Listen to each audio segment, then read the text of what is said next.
आजची गोष्ट वडील आणि मुलाच्या अतूट नात्याची आहे. एक छोटा प्रसंग फार मोठी शिकवण देऊन जातो. सचिन त्याच्या वडिलांसोबत राहत असतो. त्याचे वडिलांवर खूप प्रेम असते. वडील त्याच्यासाठी देव असतात. वडिलांच्या कष्ट आणि प्रेरणेमुळेच त्याला आयुष्याच्या प्रत्येक पायरीवर यश मिळालेले असते. पण आता त्याचे वडील थकलेले असतात. म्हातारपणामुळे अशक्त झालेले असतात. बऱ्याचदा आजारी असायचे. सचिनच्या वडिलांना वेगवेगळ्या हॉटेलमध्ये जेवण करायला खूप आवडायचे. पण आजारपणामुळे ते आता बाहेर जात नव्हते. सचिन पण त्यांना खुश करायची संधी शोधत राहायचा. एके दिवशी तो वडिलांना घेऊन एका मोठ्या सुंदर हॉटेलमध्ये जातो. वडील खूपच अशक्त झालेले असतात.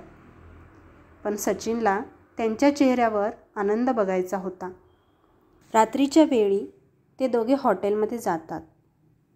हॉटेलचे वातावरण मन मोहून टाकणारे असते. मंद आवाजात संगीत चालू असते. मध्यम प्रकाश, अगरबत्तीचा सुगंध, स्वच्छ आणि व्यवस्थित बैठक हे बघून प्रसन्न वाटत असते.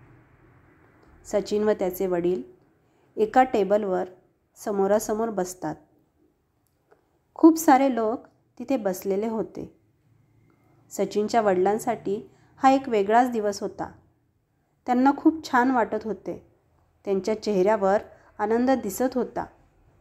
बराच वेळ ते हॉटेलचे निरीक्षण करत होते. सचिनने त्यांच्या आवडीचा मेनू निवडला होता. थोड्या वेळाने त्यांचे जेवण घेऊन वेटर आला. सजवलेली थाळी बघून वडिलांना अजूनच छान वाटले.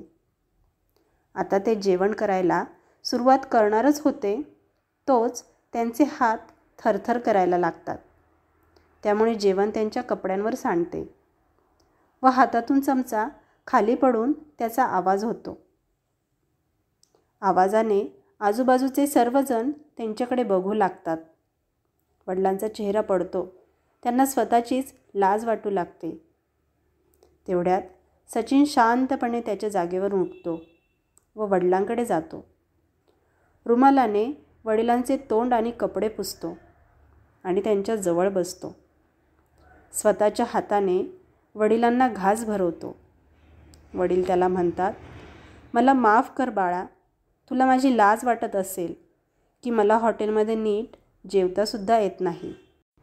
सचिन वडिलांच्या अजून जवळ सरकतो.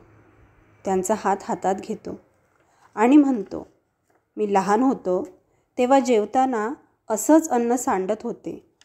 तेव्हा तुम्हाला माझी लाज वाटायची का?" वडिलांच्या डोळ्यात जमा झालेले अश्रू खाली ओघळतात. पण चेहऱ्यावर परत आनंद दिसू लागतो. ते सचिनला जवळ घेतात. थरथरते हात मायेने त्याच्या डोक्यावरून फिरवतात. तिथे बसलेले सर्वजण त्यांनाच बघत असतात.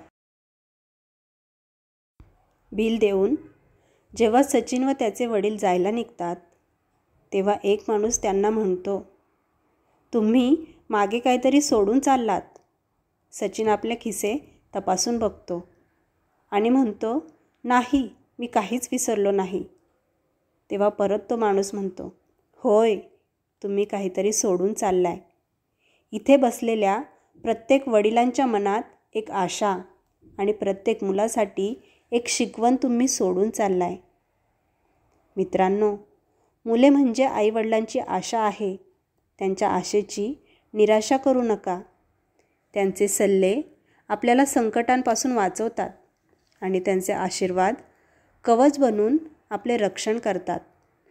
कुणीतरी म्हटले आहे, जे आज आपल्या मोठ्यांचा सन्मान करतात तेच पुढे यशाच्या पायरीवर वाटचाल करतात आणि जे त्यांना अपशब्द बोलतात त्यांच्या पदरी अपयशच येते. आज आपण बघतो, आई वडील मुलांना शाळेपर्यंत सोडवतात आणि यातील बरीचशी मुले मोठी झाल्यावर आई वडिलांना वृद्धाश्रमापर्यंत सोडवतात.